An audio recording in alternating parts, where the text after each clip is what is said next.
The entire infrastructure of technology is changing. The entire org chart of a technology company is changing. And some people are not going to be able to adapt to that. If you are not the first, you're not in the middle, you are the last to adopt this, and your counterparts are already leaning into AI and they're able to grow and do that more profitably. That's where it's just so important for everybody to understand, like, you need to embrace it or die. I mean, like, it's really that bad. There's so many of them that don't want to be big. They'll pick up a unit here and there, but they are adopting things quicker. They're going to want more things. They're going to want more out of these technology providers. They're going to probably try more tech than any of the legacy operators have tried. We'll start the show in just a minute, but first, a word from our premier brand sponsor. For many vacation rental company owners, there comes a time when you think about what's next. Maybe it's planning an exit, stepping back from daily operations, or finding the right partner to carry the business forward. Nocturne Luxury Villas is helping founders like you take that step with confidence. They partner with founders to build on the brand and relationships they've worked so hard to create over the years, while adding the resources necessary to grow stronger.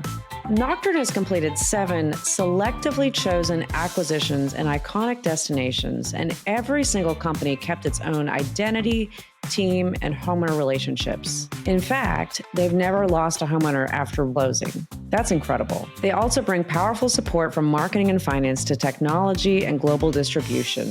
With access to more than 500,000 high net worth and ultra high net worth travelers and partners like Virtuoso, American Express Select Homes and Retreats, and Marriott Homes and Villas, they expand the visibility and direct bookings well beyond what's possibly done alone. If you're considering your next chapter, go to nocturneluxuryvillas.com to see how they can help you protect your legacy while unlocking new opportunities.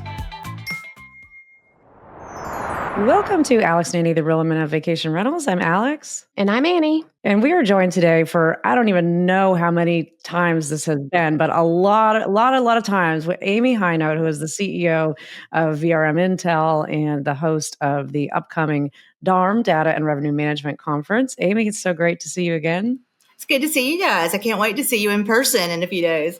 Yeah, I can't believe that we're actually here already. Like it feels like you just started talking about it. I mean, just a few months ago, and I know that's not the case, but it's just it's a labor of love for you. So we're really excited about it, and it's the last conference of the year. So I think everybody gets to blow off a little bit of steam and really enjoy kind of the wrap up of the year with you. So I look forward to it. I'm excited about it. I like the location, even though some people think it's hard to get to, but all relative. It's easy for us to get to. So, Yeah, exactly. But I'm really excited about it. We have a really good group planned, but like you said, we've got the holiday party opening and we're closing with fireworks, and yeah, it's definitely that end of the year industry holiday party that we all need. Yeah. And the weather is supposed to be better this year than it was last year. It was freezing last year. I got up with people and walked one morning and it was like 40 degrees and it was just terrible. So I think we've got 80, maybe a little bit of rain, but it's Florida, so it always does that. So should be good all the way around. Yeah, last I saw it was like 80 degrees. The pool's open, so nice. That works. That works. Great. Florida. Yeah, that's right. Well, and I mean, the Panhandle has by far the most property management companies by density than any area in the country. So I know there's quite a few people that come that are from that area, but also a lot of people that I've seen on the list that are coming from, quite far away. So this is if you haven't been to DARM, this is the conference that everybody just looks forward to, whether it's at the end of the year. Sometimes you've had it back in like August, but it's one of those conferences that the conversations are very high level, and it's really information that is just great for everybody to be able to network and understand and learn together with. But I'm curious, compared to past years, what are you most excited about, or maybe what could be different this year? There's a ton of AI this year. So I'm kind of looking forward to seeing what the new products are from people in the battleground and see how much of that's changed on the tech landscape. See what I'm really excited about this show. There's so much. We have Megan Greenwell was the last minute ad. I'm not sure if you saw that, but she used to be the editor-in-chief of Deadspin and is also an editor at Wired. And her company, Deadspin, sold to private equity. And she ended up in the course of this writing a book called Bad Company, that talks about the effect of private equity and, the different types and how some are more destructive than others to industries. And I think it's worth having that discussion about. I'm excited about that. Zach Cass was one of the first employees at OpenAI.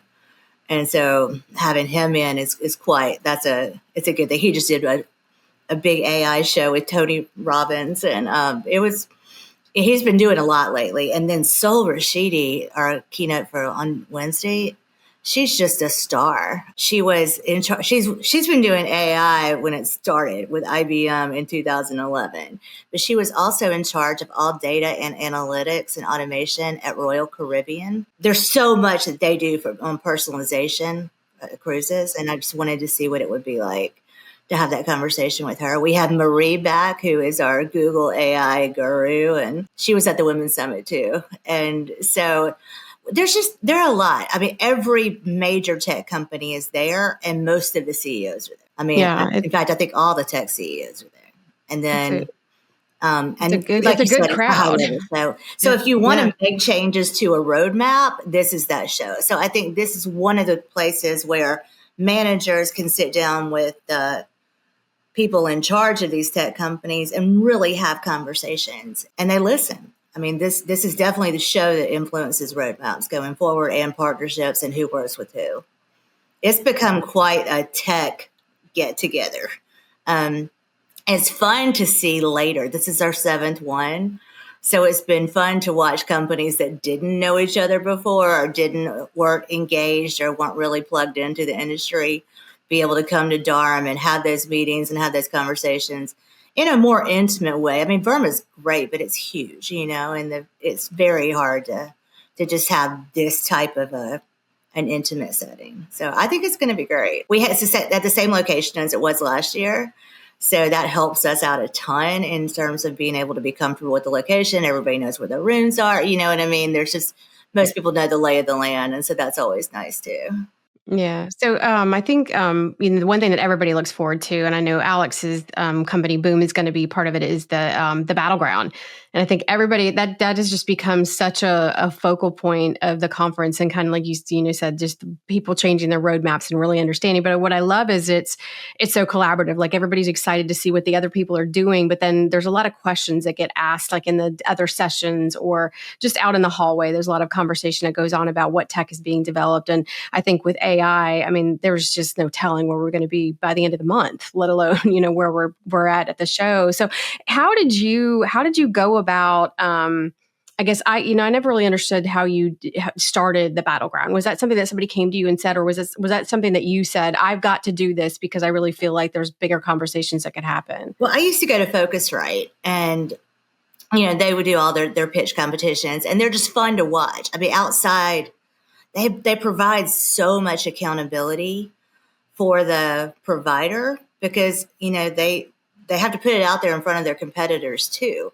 So it's like there's no bullshit. There's nowhere to hide. You're up there, you give your pitch, and then you get asked really hard questions by property managers, and then you have to get asked questions the rest of the show too. What I mean? Exactly. So, yeah. I mean, it's very yeah. It's totally transparent, and I love that. And I love that it also gives you an idea of who's developing and who's kind of coasting. And it's been interesting to watch companies as they move into like maintenance instead of building, they start to drop out of the battleground. Yeah. And so we always joke, like if somebody's not doing the battleground again, then okay, maybe their roadmap isn't looking very strong either. But yeah, I think it's going to be super interesting. There's a lot of new products being launched here. There are from people that I actually didn't expect. So I think it's going to be really interesting. We've had a lot of last minute requests to be in the battleground, and we just don't have that time. But kind of like what you guys are doing, also what Rebecca's doing with her tech, stuff. I think hopefully she can pick up some of this and, show more of what these new products are going to be to the mass audience. Mm-hmm. Yeah, I mean, I think it's a great way for everybody to just kind of get that high level of what's going on within that company, but also show what they're working on. And I have noticed in the past year, really, that a lot of property managers, when they come to talk to us at Boom, they're asking specifically, like, okay, this is all amazing. And like, what else is on the roadmap? And it's good to hear property managers become more technical, I guess, that they're even asking that question, because years ago, I mean, they never even thought to ask. They probably look back and wish that they had, but that's really important to understand the DNA and the vision for the company of where this is going to go. And from the AI side, to Annie's point, it's like there's so much coming, and in any of these companies that are really based on AI, that the roadmap is moving a lot faster, which is super exciting. That companies aren't having to say, "Oh, we're putting out this one feature in Q3." And I used to always say, like, Q3 of what year? Like, let's be specific, right. Because sometimes it comes, sometimes it doesn't. Aspirational roadmaps. Yeah, exactly. Like, we want to see the real roadmap, and like, and to your point, I mean, hold vendors accountable, because if somebody signs up at a show because you tell them that in X amount of time that they're going to have this one feature, like, that should be the case, but that doesn't always happen. I know probably more times than not it doesn't, and that has really left a sour taste in property managers' minds for the technology. I mean, the property we have a session that Simon's moderating that puts property managers with tech CEOs that's future-proofing your technology. And like, as you're making tech decisions, like, is this a tech system that I'm going to have for a while? Is it something that I'm going to have to reinvest in, in 1 or 2 or 3 years? Is a really big question. But, honestly, tech is moving so quickly right now. I'm not sure, that for me, I would tell people, if that's a concern, stay on what you've got, for a little bit longer, because it's like everything's going to change. I mean, just across the board, including coding. Like, the whole development infrastructure of these technology companies is changing. And so that obviously, then you've got new people coming in that are not as familiar with the industry, but they know how to code and, know how to build in this environment. And we're going to lose a little bit of brain trust in that. So things are just going to be up in the air for a minute. And yeah, so I think they're just thinking, it's like, okay, how long does this system last me before I've got to find something new and train again? Yeah, I love it. You know what would be interesting? And I just think about this because I just got back from Expo RV in Cancun, which was how was that? It was amazing. It was a great show, and different levels of greatness, but it really engaged attendees that were there. I know their attendance was down compared to last year, but was still pretty good. Probably about like 250 people, I'd say. But we met with one operator that is a very big operator on the west coast of Mexico, and they've been in business a long time. They're the leader in their market. They've built their own system, and it was just asking him questions about it. And I think they've built exactly what they've needed over the years. And it's like, we know so many of those companies that have done that. I came from one of them, and it'd be interesting to do like not the amateur, but like the in-house built battleground to see. Not that they're going out trying to sell it, but like, it's like I'd love to not just see what all the big names are doing, but to see like Jim DeVos. We just had him.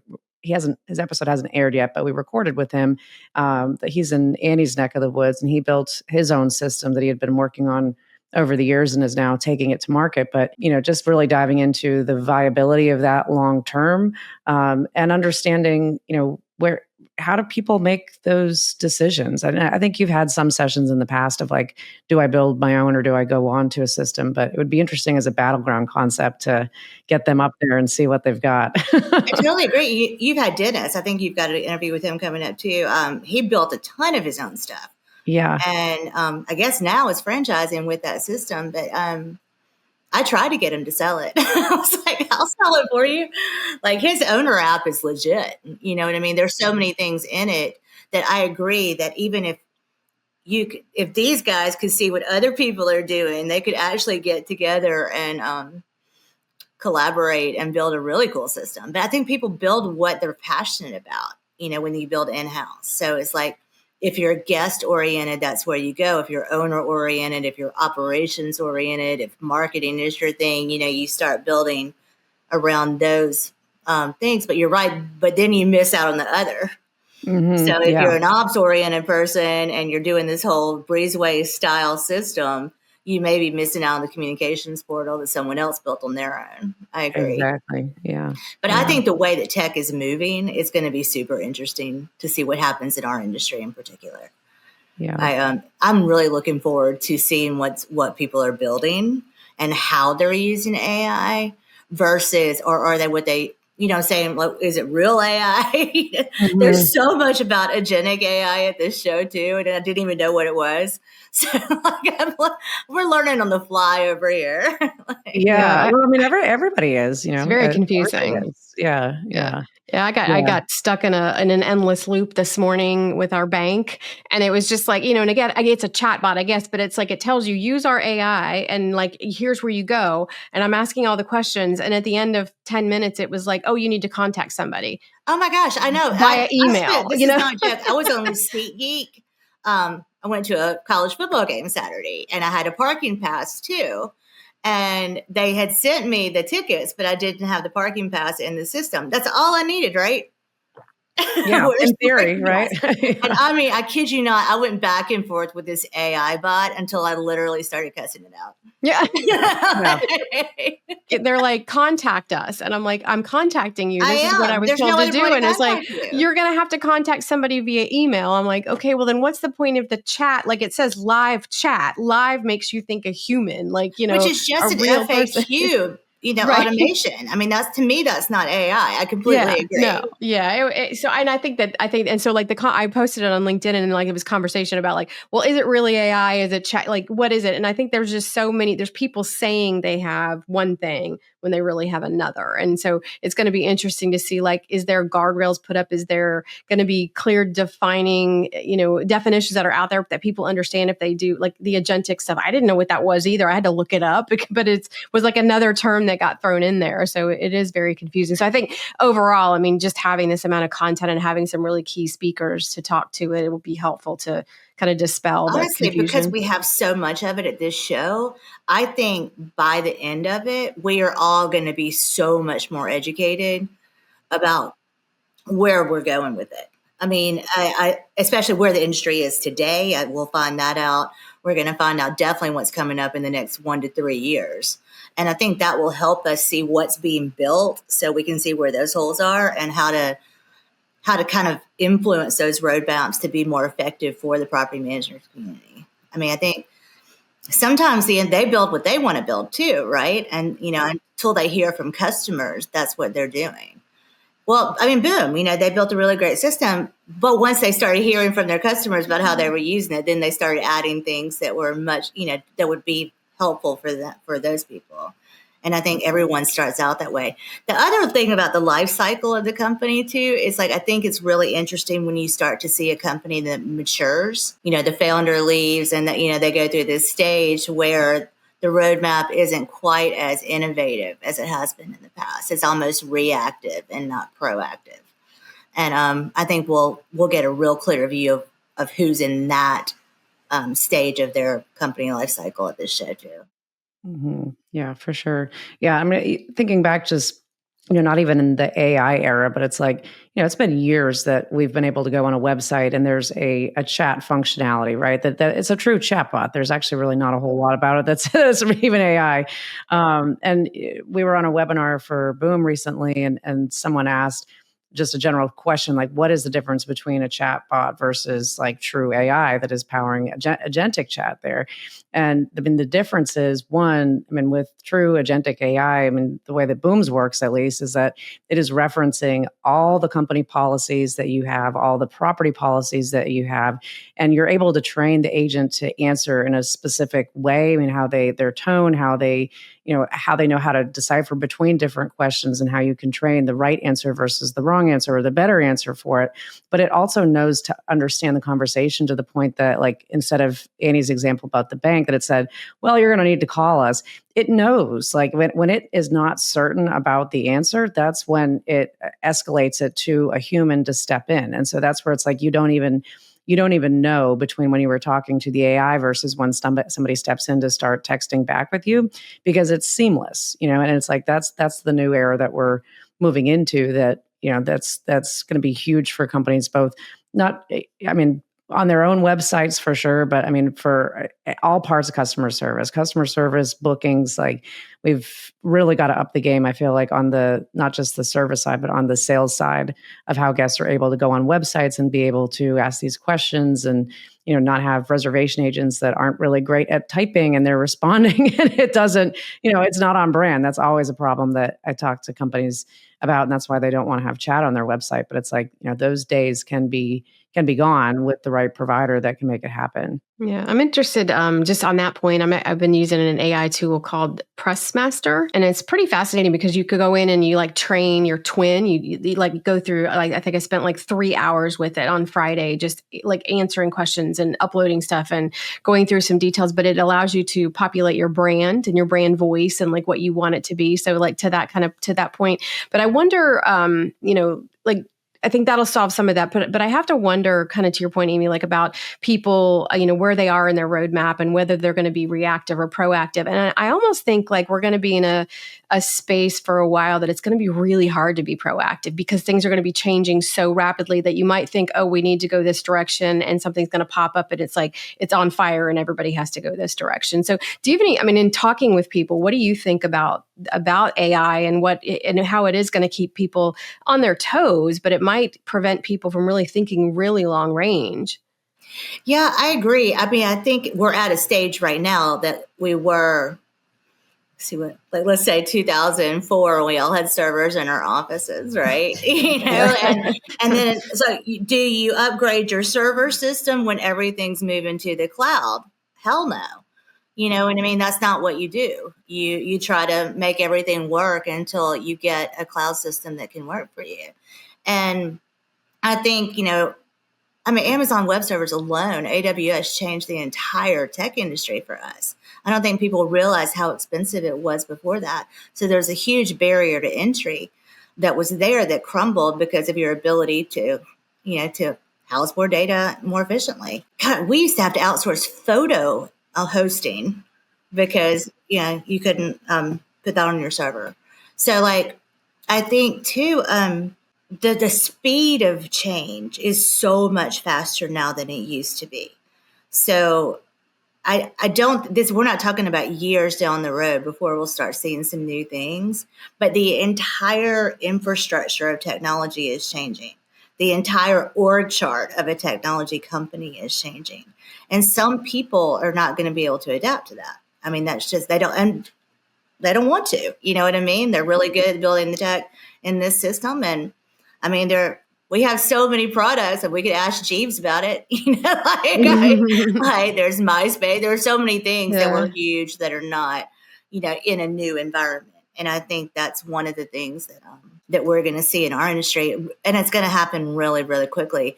We are actually ahead of hotels in this because of our ability to pivot. So I think this will be the first major change that short-term rentals will actually lead in hospitality for. Mm-hmm. And that's a huge opportunity. Yeah, for sure. And I think where things are going to really start to just change much more quickly than they have to this point is it's going to become, truly a necessity. And when it becomes a necessity for companies within a market is if you are not the first, you're not in the middle, you are the last to adopt this, and your counterparts are already leaning into AI and they're able to grow and do that more profitably, and they're going to be able to continue to grow more because they're going to be able to take budget away from things that are costing them extra and efforts, and now be able to direct that into the things that really move the needle for a business. And it's like, that's where I think at this point it's like it's just so important for everybody to understand, like, you need to embrace it or die. It's really that bad. If you don't embrace it, it's going to come to a halt. Well, it's a slow death, right? Yeah. But there is a point. We're at this with VRM Intel. It doesn't it cannot exist in its current form. You know what I mean? And it's just like, when do you make that change? And it's like, Rebecca's sitting right here. I'm sorry. So we've been talking a lot. In fact, Megan's coming. She's doing consulting with us too because of her experience with Wired and Deadspin and going in new media. And it's just like trying to figure out what the future looks like for us. the way people consume information has changed dramatically, and it is changing. So, so there's not an industry that's not being touched by this. But the younger people, I hate to say it because I don't want to be ageist on this, but the people who are really leading edge, who, in this technology, as it grows, because it's not perfect and we're not even close yet, you know what I mean? Yeah, but we'll sure. get close really quickly. But they're just going to get a leg up. Now, you've got all these legacy companies, and this is another thing that concerns me about VRM Intel, just being quite candid, is that our audience has been these enterprise level property managers. I mean, that's who we target. That's who we cater to. That's who we provide information for. We tell people all the time, about who's coming to DARM. And it's like, if you have departments, you should come to DARM. Yeah, exactly. That's when DARM is for you. However, I mean, that world's changing, as you guys know. I listen to your show, and you interview a lot of people who are already there, who are really able to pivot and move and make changes and make adjustments to their business models that large companies really struggle to do. And so you've also got, at the same time, you've got all this private equity in the space buying legacy companies. We also have a session here that, on ESOPs, on employee stock owned plans. And I think that's another exit, that for people who really want to consider exiting, but still keeping your employees and also, being able to let them benefit from it and let the community benefit. I think that's a really good option in our industry. But at what point do you stop and say, okay, I don't want to go to the next level? You know what I mean? I don't want to have to change every system we have and how we're doing business. And maybe now it's the time to sell. And that's going to change us too, not just the tech, but also the moving out of the experienced enterprise level manager as they sell, and what happens to these companies. And quite honestly, what we see that happens in most of them is the inventory starts shifting to the smaller, more dynamic companies. So it's not like they keep that private equity group doesn't typically keep those contracts for very long. There's a lot of churn. Yeah. We'll be back in just a minute, but first, a word from our premier brand sponsor. I'm Mercedes, founder of MBX Homes, and we are a co-hosting company based in Southern California. We manage over 100 properties to date, and Logify has become the core of our business. Without it, I don't even think our business could run. It truly has become the heart. We're able to see all of the reservations. Our cleaners go into their portal and they make sure all the cleans are done for the day. And of course, our owners know exactly what's happening in their property. And I think that's amazing to have full transparency in your business on both the operational side and your client side. At MBX Homes, we pride ourselves in brand recognition, and Logify has truly helped with that.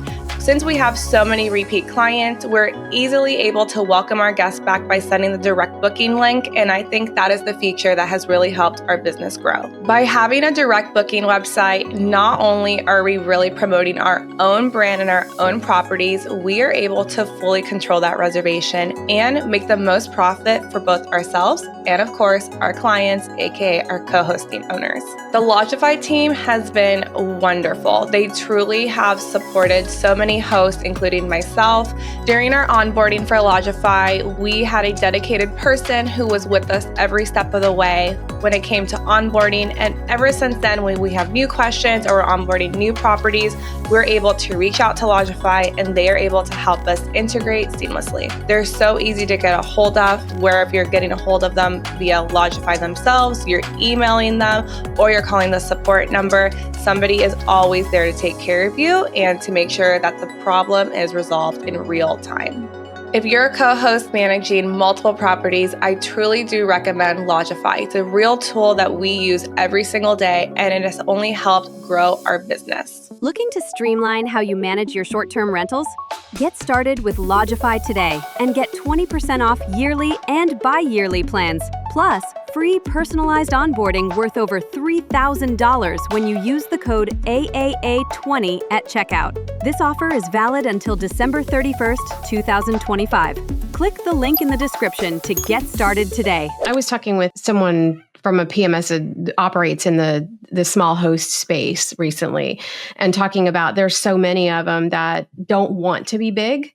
They want to be small. They'll pick up a unit here and there, but I think that that's where kind of to your point of like changing the shape of the industry is it's evolved. I mean, they're the vast part of vacation rentals in the U.S., but we're not speaking to them. But they're adopting the tech, and they're able to move forward. And so I think that there's kind of that mindset that we have to, and I think from like VRMA, that's where we're focusing on from like membership to like try to grow into that sector to speak to them, because they are adopting things quicker. They're going to want more things. They're going to want more out of these technology providers. They're going to probably try more tech than any of the legacy operators have tried in their tenure in the industry, just because it's easier now. So it's just an ever evolving thing. And I hope that the legacy operators will stick around and share some of their findings and learnings and be like that kind of the Yodas of the industry, to stick around to help some of these people. Because I think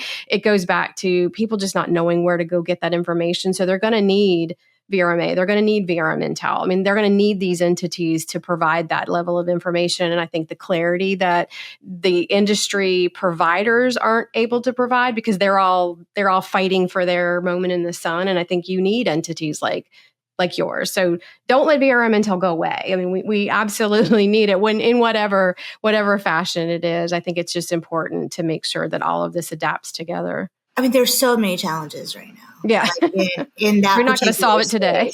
No, I know, but I'm just thinking, like, I'm brainstorming with you on this. Like, it is this legacy manager. I hate to even call it that. You know what I'm talking about. the larger enterprise company that's experienced. We've seen a lot of people sell, and then they serve out their non-compete and come back and get their contracts back, get back the owners they actually wanted to have. They don't go get the properties they didn't want to have, and then they end up building a new business, and it's small, and they try to keep it to a certain level. So it's like the founders who do that come back and they don't want another 1,500 unit company. And I think that's interesting. None of them do that. Every single time that you see someone sell and then come back in the industry, they build a smaller company. And that says something. You know, this whole thing with Sonder has just been just a roller coaster to watch. And I feel bad for the guest involved. That was always the thing. I got in trouble at a VRMA show one time. Can I say this? I don't know. Not just about. I made at the executive summit, I just asked the question. I said, well, this is before Vacasa did their thing. And I was like, so what happens if like a Vacasa just goes under? You know, at that time it was before their stock split and it was getting pretty, low, and they were facing delisting and, stuff like that. And it was like, so what, I mean, these are 30,000 units, and I mean, what happens if what happened to Sonder had happened to Vacasa? They got lucky at the end of the day. I mean, what JB and Steve and those guys have done, I mean, really saved the industry a lot of reputation management issues. It would have been really bad, but this Sonder thing is ugly. Yeah. And I think that was always the conversation around Vacasa, was just that we needed to find a way to make them not fail. Like that, as an industry, we wanted, you ask the questions. I think that's always a valid question to say, like, what if, but to be also like, okay, how do we help them not fail? The Sonder thing, I just feel like looking at the Sonder thing, to me, and this is what I said to somebody the other day, was like, when you're operating in that arbitrage space, it's just like robbing Peter to pay Paul. I mean, it just always, yeah. And I know they knew that, but it just felt like there was more signs that this was going to go south, and well, and there should have been a rainy day plan if they knew that the rainy day was in the forecast, of like, how do we make sure that this is, handled in a way that, I mean, respect for the industry, but also the people, the guests and everything else. Like, yeah, it was definitely not a great mark for the industry. And obviously we don't want to see anybody fail, but it's like, if you're going down that path, like, you have to be, whether you're a huge company or a smaller company, like, mindful and thinking of like, okay, I need plan B and plan C, depending on how this goes. But hard to do that at the moment. So, can't judge unless we were actually there, but definitely tough. I guess the only winner was the guy that got out before. Yeah. So. Yeah. The early partner? Yeah, the early guy. Right. Yeah. I can't remember his name. I would love to talk to Francis. Yeah. It'd be an interesting conversation. Yeah. Probably not going to happen now that something there's on lawsuits. LinkedIn. He actually wrote an entire Jerry Maguire memo. Oh, really? It's really good. Oh, I'll have to find it. Interesting. We'll have to check that out. I remember when we had you on the show, Amy, this was probably, God, this was after the first women's conference, which was when we had just started the show. I think that's 4 years ago. And you had a brilliant line that basically said that, well, there's a couple lines in there, but PEs Just were one? There's a couple. Always many. But it was, and hopefully I can remember it correctly, but it was like, private equity is where good brands go to die. Because we were having this conversation with you then about, a lot of the bigger groups coming in that are buying up this technology and the companies, and that was part of it. But it was, something about the Wild West and like the cowgirls and the I'm totally botching it now, but we've been having this conversation. We've been having this conversation for many years, I guess. We have, and the point. Yeah. But it's I think at first it was the warning, right? Like at first it was the watch out for this, and now it's like, okay, now that it's happened, what's next? And I think the biggest thing that we can do at DARM is continue, and with this show, is continue to create a startup-rich environment. Create a world where there's a fairly, doable barrier to entry coming in. What we don't want to do is create this moat where new companies and new technology and new business models are not welcome and can't succeed. They need oxygen to breathe.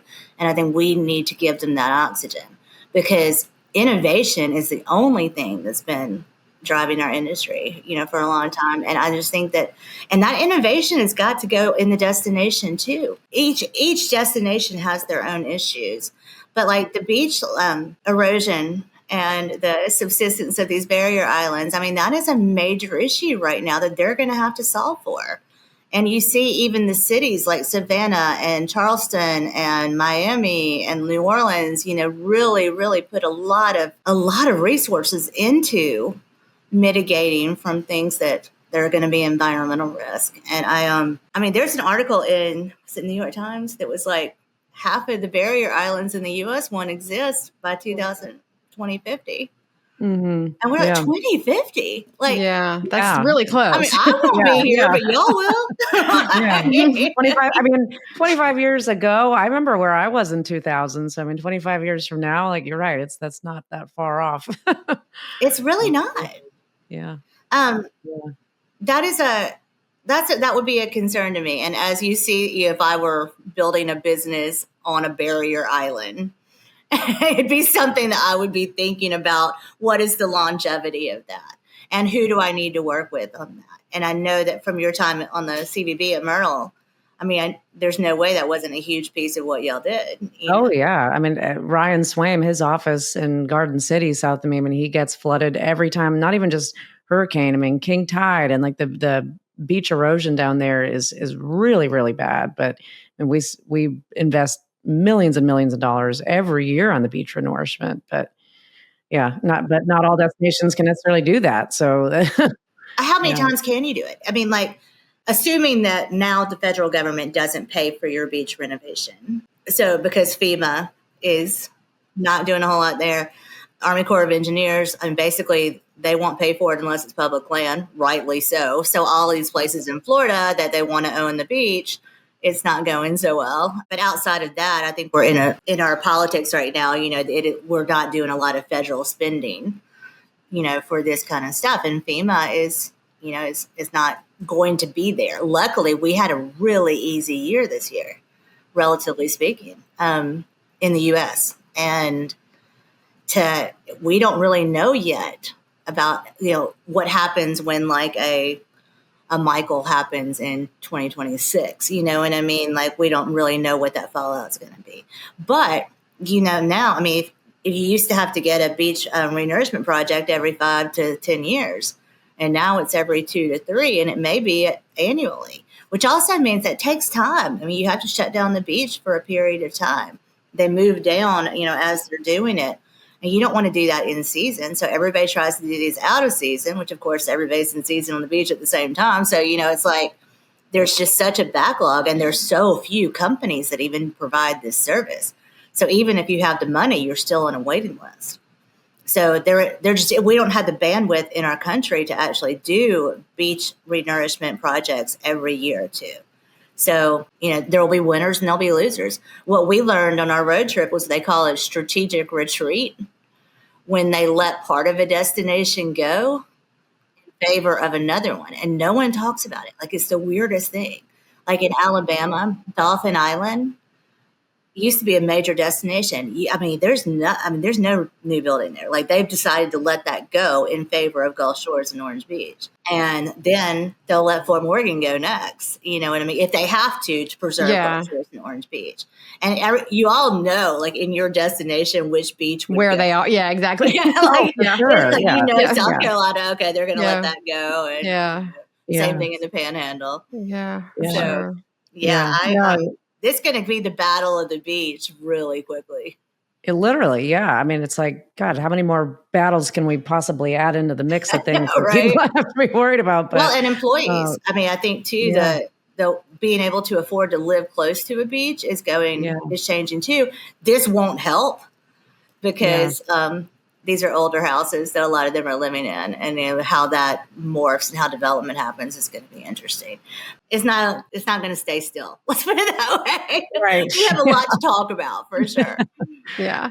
So on the note of a lot to talk about, I think what's really exciting is that you incorporated this year is you've got all the different podcasters. Like, we're all going to be doing different interviews. And so I think that's going to be really fun. Maybe share a little bit about what your concept was for that and what you're hoping, I guess, people will take away from being able to get all these different leaders in rooms to be on different podcasts. Yeah, I think that when we were looking at the different types of content that are here, these interviews with these executives, I felt like other people could benefit from, like, to learn how a company is doing things and what their model is like and where they're going with that. And so what we're doing is our industry's top podcasters. If you had all of them, room would be very full these days. Y'all are getting to choose your own people to record, and we are going to be live streaming. And so that we will kick that off. You'll be able to access that on LinkedIn, but it will also be on our YouTube channel. And we are going to live stream from Tuesday at 10 a.m. Central Time through Wednesday till about 4. From 10 to 4, and then 10 to 4 on Wednesday Central. So we'll send out some more. We're actually live. I did not know that, but that's really cool. I love that. And actually, nobody's really. No editing. Yeah, but we are recording, so you'll have the footage, and you can do what you want to with it. Well, I don't know, Alex. We're the first one up on Tuesday. I picked up early slots, so smart. We're gonna break it all in. No, it'll be great though. So we're gonna do Dennis from Cassiola, and then we'll have Alex Cisneros from Statera. Oh, nice. Yeah. Alex, I've known Alex for years. Really? I met him when I was at actually Expedia because I managed the Wyndham Vacation Rental. And did you know ML? Yeah, I only met her like once or twice. Really, really spectacular lady. And then actually Delaney Schulze, who she's doing some sessions. Delaney worked for Alex as their revenue manager. And so her and I have known each other for years, but it's just neat to see where he's gone because he went back to the hotel side, like within Wyndham, and just stayed there for a while. And I knew he came out a couple of years ago and was working for some other like kind of short-term rentals, like more urban stuff, but I haven't seen him in a while. So it'll be really neat to see what he's got going on just to catch up. And I think like the people that we had to select from, this is just a really, like you said, there's great leadership. The CEOs are coming. This is definitely the show to be at. So this is going to be exciting. And I love that you're doing this. It's something that I think like a lot of the podcasts have pushed for to have at shows. We tried a little bit of this at not live streaming, but at VRMA and did a lot of interviews, and that was a lot of fun. And I think it's just something that we can, you can get more people who maybe thought they wanted to come to the show involved in the show, and maybe they'll think, oh gosh, I have to be there next time. So I think it's another marketing tool for you for sure. Or like you said, it really is. And it's also like, for the people who really can't come, to kind of not feel like they're being left out of it too. I think, there's that, but I also think there's just so many people in one room, right? It's really dumb not to get as much as we can out of these people being there. So like Steve Schwab is one of them. Steve Milo is another. All the Steves. We have all the Steves. Simon is doing a couple too. He's got a really good one with is it Jeremy and Richie, or Jeremy and Enrog is one he was looking at. And that's going to be interesting. In fact, there's going to be a lot of there are a lot of things that are going to be announced over the next month or two that are going to really be newsworthy. So I think he's trying to get in front of some of that. But like who else is on that? So we have Tim and Tiffany. Yeah.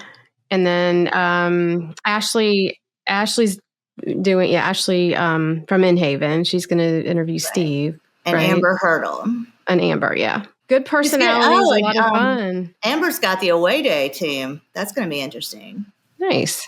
And Tim and Tiffany have Boogie, who is the new CEO of Track. Yeah, and he's CJ, fun. Who's been really developing on their system. So we've got data. VRMA is going to do one too, and tell us what's coming up with VRMA.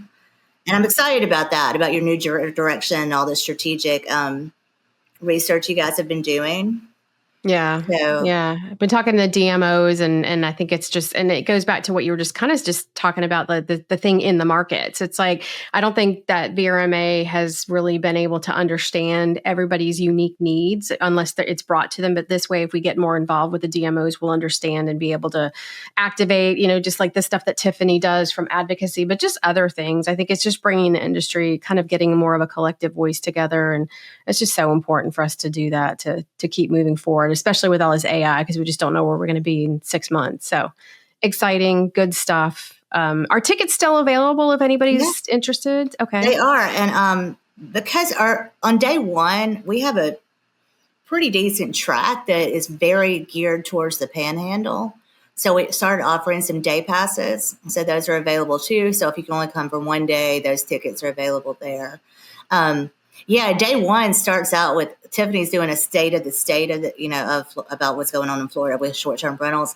Lots of changes with fees and taxes and insurance and things like that. So that's like the money side of owning a vacation home is changing quite a bit in Florida. And I think that's one of the things that they're concerned about right now. Then we've got all of the data, and then we have, after our major state of the industry vacation rental data, then Jason is doing a breakout of just Panhandle data.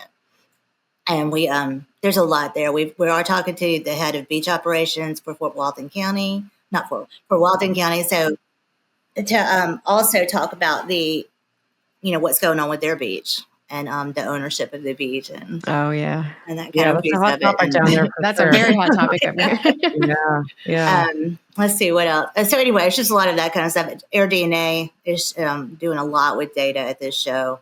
So I think we'll know a lot about how everybody's doing by the end of the show. Yeah, I don't know what 2025 ended up or is ending up looking like for people now. So I'm kind of curious to see. I mean, really a mix. I feel like there's some anomalies where some people have had a great year, but it's typically because something fundamentally big has happened in the business. Either they've grown a lot this year, or they've bought another company, or some other arrangement has come into play. But I mean, for the regular operators, that nothing has really changed a whole lot from this year compared to previous years. I have a couple clients that are doing really well, and others that are about the same, and others I've talked to that are, they're down. So it's like, I think it is for sure market dependent, and for sure in the Panhandle. I mean, 30A market, with all the things you're talking about with the beach restrictions and everything else. And, there's some things that are just really hard to overcome, even if you're doing everything right. So it's so true. Once you lose people, it's hard to get them back. Mm-hmm. I mean, we went to Myrtle right after the Women's Summit. Yeah. And North Myrtle, and had a great time. I mean, like really great time, and like totally plan on going back. You know what I mean? Yeah. As opposed to maybe a Hilton Head, right? Like, you know what I mean? So I think that, same thing. We're benefiting from that in our market. Actually, all three of us are benefiting. Myrtle, Panama City, Gulf Shores, when people get too high or too high on their own supply. in some of these other markets, when they start restricting beach access and things like that, then they come back to our destinations and realize that we've improved. We've got a lot of new stuff and everything is cleaned up. And I think it's just generally, like you look at people that used to come to Myrtle Beach, that they come, and there's still many of them, but they come year after year after year. I think that as a tradition is going away. I mean, that's eventually going to phase out, because I think as these, the people that are making the decision now and where they book that are more, my age, and like now they're planning the trips, like they want to go see other places. So it's like, I think the destination loyalty is a hard thing to get. And that's just been a continuous erosion, because it's just so easy to book somewhere anywhere at this point, that it didn't used to be that way. But for the legacy companies that they really rely on that bread and butter, that repeat business, it's just not there in the same level that it used to be. So it's like, every guest that you come, like you want them to come back. Maybe they're not going to come back every year, but like, how do you still stay in front of them in a way that, if they go visit Gulf Shores next year, but then the following year they decide they want to come back to Myrtle, but how do you keep in touch with them in a way that like they're going to have that stickiness? And that's the biggest challenge right now to solve from a marketing perspective. I completely agree. I've never said this before. You guys have known me for a really long time, and I've been anti-companies selling. I'm like, this is still such an amazing industry, so don't do that yet. There's so much growth. There's so more to go. But I got to say, I mean, this is probably, if I were running a 1,500 unit company right now and someone came to me with some 8X, 6X, 6X, 7X, 10X, whatever they're doing now, it's crazy stuff, offer, yeah, I'd probably take that. I mean, there are just so many challenges. The whole business is going to change. And if you're not willing to, go to the next level with it, then, I mean, now that there's money coming in, you know what I mean? There are options to sell. Those options won't always be there. If these private equity companies all start losing, you know what I mean? And the music stops and, they don't have a chair, then other private equity companies won't be there. You know what I mean? They follow the leader. So there will be a time that those offers for those companies, I mean, you won't always get that. And right now they're there. And it's a good opportunity to cash out and sell. And there's a lot of different options. I mean, it used to be for many years that it was just mostly Vacasa and maybe like one or two other that were kind of more behind the scenes that were looking to buy property managers. But now, I mean, there's a lot of different options, and the multiples are quite strong with most of them. And I mean, you're talking about life-changing money.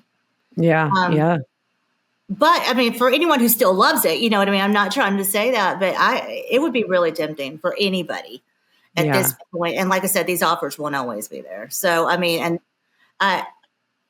we don't even know that some of these beaches are even going to be there. You know what I'm saying? There's got you thinking long-term, your opportunity to cash out when to cash out is a major strategic decision. And, if it were mine, we might be getting close to that. Talking about how companies are going to move forward, they're going to find low resource ways to move forward. AI is going to change that dramatically to have to hire less people, you know what I mean? And be able to do things with a whole lot less cost. And those options are going to be available, and the new companies are going to find them first. I mean, that's just, it's where we are.